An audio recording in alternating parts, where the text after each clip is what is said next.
जो whistle blowing है, जो ऑर्गेनाइजेशन में कोई ना कोई चीज़ आप कर रहे होते हैं जिससे कि बेहतरी आ रही होती है, जैसे कि बहुत सारी ऑर्गेनाइजेशन जिद्दोजहद कर रही होती हैं कि अदारे में स्मोकर्स नहीं होने चाहिए। अमेरिका में उन्होंने पॉलिसीज़ इख्तियार की हैं कि पिछले 20 साल में वहाँ स्मोकर्स की तादाद बहुत कम हो गई है, क्योंकि उन्होंने पॉलिसीज़ ऐसी बनाई हैं कि स्मोकर्स के साथ ऐसा सलूक होता है कि स्मोकर कहते हैं दिन तो बंदा ना ही करे थे चंगा है, क्योंकि वो इस जगह नहीं कर सकते, उस जगह नहीं कर सकते, इधर क्यों खलो के कर रहे हो, उधर खलो के क्यों कर, तो वो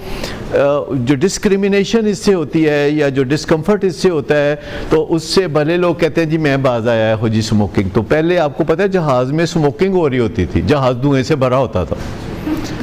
और अब काफ़ी अर्सा हो गया है मेरा ख्याल है कि पाकिस्तान में भी और दुनिया में भी, और ख़ास तौर पर जहाँ 14-16 घंटे की फ़्लाइट होती है वहाँ उनके जो क्लाइंट्स हैं ज़्यादातर स्मोकर होते हैं, लेकिन वो कहते हैं कि नहीं स्मोकिंग नहीं होगी। तो कहीं ना कहीं इससे फ़र्क पड़ता है जब आप बोलते हैं। अब आप कहिए कि 25 साल पहले जहाज़ में स्मोकिंग से मना फिर क्यों नहीं करते थे? वो इसलिए नहीं करते थे कि वो उनको हिम्मत नहीं थी, या उनको आइडिया नहीं था, या उनको सोच नहीं थी, क्योंकि human being are in a process of evolution.